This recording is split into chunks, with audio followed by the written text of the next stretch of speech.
इस फिल्म में एक डायलॉग है, यार देख, इमरजेंसी में सिर्फ दो ही लोगों की चलती है, एक पुलिसमैन की और दूसरी यस मैन की।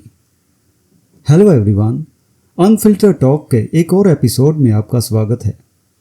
आज हम बात करेंगे एक ऐसी फिल्म की जो भारत की इमरजेंसी के पॉलिटिकली टर्बुलेंट वाटर्स में उतरने की हिम्मत करती है। मधुर भंडारकर की इंदु सरकार 2017 में रिलीज हुई ये फिल्म हमारी इमरजेंसी के ऊपर बनी फिल्मों की सीरीज में ये चौथी फिल्म है। लेकिन क्या ये एक कंपेलिंग पॉलिटिकल ड्रामा बन पाई या मेलोड्रामेटिक क्लीशेस में फंस कर रह गई? चलिए इसको विस्तार से समझते हैं। इमरजेंसी के बदनाम दौर यानी 1975 से 1977 में सेट इंदु सरकार प्रधानमंत्री गांधी के अथॉरिटेरियन रिजीम को एक्सप्लोर करती है। फिल्म फोर्स्ड स्टरलाइजेशंस, तुर्कमान गेट डेमोलिशंस और प्रेस फ्रीडम के सप्रेशन जैसी घटनाओं पर फोकस करती है। इसकी कहानी इंदु यानी कीर्ति कुल्हारी के ट्रांसफॉर्मेशन पर आधारित है, जो एक मीक और स्टैमरिंग पोएट से एक फियर्स डिसेंटर बन जाती है। वह अपने पॉलिटिकली एम्बिशियस आईएएस हस्बैंड नवीन सरकार यानी तोता राय चौधरी और उस सिस्टम का विरोध करती है जिसकी वह सेवा करता है। यह प्रीमाइस जितना प्रॉमिसिंग है, फिल्म का एग्जीक्यूशन उतना ही निराशाजनक है। मेलोड्रामा और क्लीशेज पर ओवर रिलायंस के कारण विषय की गहराई कमज़ोर हो जाती है और फिल्म का इम्पैक्ट कम हो जाता है। आइए इसके कैरेक्टर्स के बारे में बात करते हैं। सबसे पहले इंदु सरकार यानी कीर्ति कुल्हारी। इंदु, जो इस फिल्म की प्रोटैगनिस्ट हैं, एक ऑर्फन है और उन्हें स्पीच इम्पेडिमेंट है। फिल्म की शुरुआत में वह एक सबमिसिव हाउसवाइफ के रूप में दिखती हैं, जिनकी एस्पिरेशन केवल एक गुड वाइफ बनने की ही है। उनका कैरेक्टर आर्क एक डोसाइल पोएट से फायर ब्रांड एक्टिविस्ट बनने तक इस फिल्म की सेंट्रल नैरेटिव थ्रेड है। कुल्हारी का पोर्ट्रेयल नुएंस्ड है, जो वल्नरेबिलिटी और रिलायंस को खूबसूरती से दर्शाता है, लेकिन उनका ट्रांसफॉर्मेशन रश्ड और अनकन्विंसिंग लगता है। ऐसा लगता है कि सारे कैरेक्टर्स इस फिक्शनल कैरेक्टर के इर्द गिर्द ही घूमते हैं। इंदु का दो ऑर्फन्स को बचाने का मिशन नैरेटिव में पीछे छूट जाता है और इसे केवल अंत में रेजोल्यूशन देने के लिए दोबारा इंट्रोड्यूस किया गया है, और हमें यहाँ शिंडलर्स लिस्ट जैसा ड्रामेटिक और कैरिज्मेटिक कैरेक्टर देखने को नहीं मिलता। उनका स्टैमर सप्रेस्ड वॉइसेस का मेटाफर है, लेकिन फिल्म इस सिंबल को मीनिंगफुल तरीके से एक्सप्लोर करने में असफल रहती है। खासकर अगर आप किस्सा कुर्सी का देखें तो शबाना आजमी का रोल ज़्यादा नुएंस्ड लगता है। अब बात करते हैं नवीन सरकार की, जिन्होंने तोता राय चौधरी का रोल निभाया है। नवीन इंदु के पति और एक पॉलिटिकली एम्बिशियस ब्यूरोक्रेट का आर्कीटाइप हैं। उनकी लॉयल्टी रिजीम के प्रति है और डाइसेंट के प्रति उनकी डिस्डेन इंदु के साथ उनके रिश्ते का सेंट्रल कॉन्फ्लिक्ट बनती है। लेकिन उनकी डिस्डेन केवल उनकी पत्नी के प्रति ही दिखती है, और वो भी इतनी सडन और रश्ड लगती है कि ये कन्विंसिंग नहीं हो पाती।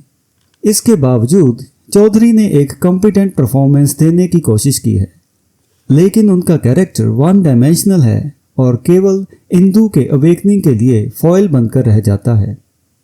और फिर वह ट्रेजिक क्लोजर जो नवीन अपने लिए चुनते हैं, ना तो मेलोड्रामेटिक है और ना ही जरूरी। अगर भंडारकर द रीडर की केट विंसलेट जैसी डेप्थ की उम्मीद कर रहे थे, तो वो पूरी तरह से डिसइल्यूजन्ड थे।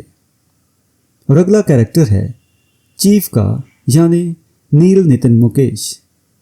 नील नितिन मुकेश का कैरेक्टर, जो संजय गांधी पर आधारित है, केवल चीफ के रूप में रेफर किया गया है।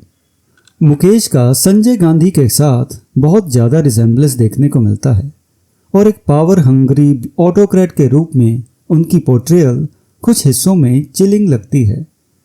लेकिन कैरेक्टर की कार्टूनिस्ट विलनी, क्लीशेड डायलॉग्स जैसे इमरजेंसी में इमोशंस नहीं, मेरे ऑर्डर्स चलते हैं, ये सब उनकी परफॉर्मेंस को कमज़ोर कर देते हैं। और अब बात करते हैं सपोर्टिंग कास्ट की। शीबा चड्ढा ने एक ग्रीविंग मदर के रूप में कॉम्पिटेंट परफॉर्मेंस दी है। और अब सोचिए सपोर्टिंग कास्ट में और कौन कौन शामिल हो सकता है। अनुपम खेर जो नानाजी का कैरेक्टर निभा रहे हैं, जो जयप्रकाश नारायण जैसे फिगर्स से इंस्पायर्ड है, वो उनके रूप में नजर आते हैं। और इंदिरा गांधी का रोल सुप्रिया विनोद ने निभाया है। जरा सोचिए उस दौर के दो सबसे बड़े पॉलिटिकल नेताओं को सपोर्टिंग कास्ट का रोल दिया है, और इंदिरा गांधी का रोल तो महज कुछ पलों का ही है। पर फिल्म का सारा फोकस संजय गांधी और उनके इजीली रिकॉग्नाइजेबल फ्रेंड्स को इमरजेंसी के आर्किटेक्ट्स के रूप में दिखाने पर है। और इसी बैकड्रॉप में इंदु सरकार डाइसेंट की फ्लैग बीरर बनती हैं। फिल्म में हमें कुछ अच्छे और स्टैंड आउट मूवमेंट्स भी मिलते हैं, जैसे फिल्म ने इमरजेंसी के की इवेंट्स जैसे तुर्कमान गेट की डेमोलिशंस और स्टरलाइजेशन ड्राइव्स को प्रभावी तरीके से रिक्रिएट किया है। हालांकि ये सीक्वेंसेस ड्रामेटाइज्ड हैं, लेकिन ये उस समय की एट्रोसिटीज़ की एक झलक पेश करते हैं। और इंदु की स्ट्रगल वाला हिस्सा मिला जुला सा अनुभव देता है। उसकी स्ट्रगल की कहानी अपनी वॉइस और आइडेंटिटी को असर्ट करने की है, जो इमोशनल लेवल पर रेजोनेट करती है, खासकर उन सीन्स में जहां वह अपने हस्बैंड का सामना करती हैं या ऑप्रेसिव सिस्टम को चैलेंज करती हैं। लेकिन अगर उनके कैरेक्टर की तुलना हजारों ख्वाहिशें ऐसी की गीता से की जाए, तो इंदु का कैरेक्टर ज़्यादातर नारेबाजी करता हुआ ही दिखता है। और एक मोमेंट में तो ये नारेबाजी पर्सनल लेवल तक चली जाती है, जब वो अपने पति के सामने इमरजेंसी के खिलाफ पब्लिक मीटिंग में नारे लगाती है। और ऐसा लगता है कि वो इमरजेंसी का नहीं, अपने पति का विरोध कर रही है।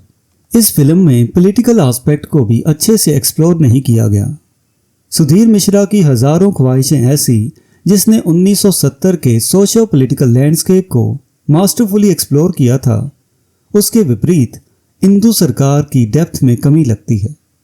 इमरजेंसी का डिपिक्शन सुपरफिशियल लगता है और सिस्टेमिक और आइडियोलॉजिकल फैक्टर्स की एग्जामिनेशन की कोई खास कोशिश नहीं की गई। फिल्म के ड्रामेटिक सीन्स में ओवर द टॉप डायलॉग्स और एग्जैजरेटेड कैरेक्टर आर्क्स इसकी क्रेडिबिलिटी को अंडरमाइन करते हैं। उदाहरण के लिए इंदु का एपिफनी और उसके बाद रेवोल्यूशनरी में ट्रांसफॉर्मेशन कंट्राइव्ड सा लगता है। और फिर बात आती है इंदिरा गांधी और संजय गांधी के नामों की। इस कहानी में उन्हें मम्मी और चीफ के रूप में रेफर करना फिल्म के इम्पैक्ट को कमज़ोर बनाता है। यह इवेजन, जो शायद सेंसरशिप के डर से की गई थी या पॉलिटिकल बैकलैश के डर से, नैरेटिव की ऑथेंटिसिटी को छीन लेती है। और आईबी का एक इंडस्ट्रियलिस्ट को स्पाई करना, जो इंदु और उसके एसोसिएट्स को हेल्प कर रहे हैं, यह थ्रेड फिल्म को कहीं और ही ले जाता है। यह इमरजेंसी के प्लॉट से हटकर केवल रिजीम को मीडिया के सामने एम्बैरेस करने तक सीमित हो जाता है। तो अंत में हम कह सकते हैं कि इंदु सरकार एक ऐसी फिल्म है जिसने ऊंचा एम तो किया था, लेकिन अपने पोटेंशियल तक पहुंचने में नाकाम रही।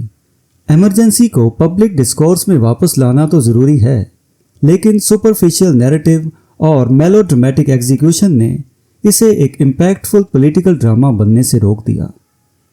इस दौर की नुएंस्ड एक्सप्लोरेशन के लिए हजारों ख्वाहिशें ऐसी जैसी फिल्में अनमैच्ड रहती हैं। और उस दौर की किस्सा कुर्सी का और आंधी, वो तो सिर्फ इमरजेंसी ही नहीं, भारतीय सिनेमा के क्लासिक्स में शामिल की जा सकती हैं। तो ये था आज का अनफिल्टर टॉक इंदु सरकार के ऊपर। इमरजेंसी के ऊपर एक और फिल्म है जिसको IS जौहर ने बनाया था। वो फिल्म इमरजेंसी के दौरान चलाए गए स्टरलाइजेशन ड्राइव के ऊपर बेस्ड है। कंगना रनावत की इमरजेंसी को इंक्लूड करें तो हमने इमरजेंसी के ऊपर 5 फिल्मों का रिव्यू कर लिया है। अगर IS जौहर की मूवी रिव्यू करने लायक हुई तो उसका रिव्यू भी आपको अगली वीडियो में मिल जाएगा। आप हमारे पिछली वीडियोस में बाकी फिल्मों के रिव्यू देख सकते हैं। और अगर आपको हमारे अनफिल्टर टॉक्स पसंद आ रहे हैं तो रिदम्स ऑफ राइम को लाइक, शेयर और सब्सक्राइब करना ना भूलें। और अपने दोस्तों के साथ भी इस चैनल को शेयर करें ताकि वो भी नई पुरानी फिल्मों के ऊपर हमारे रिव्यूज़ देख सकें।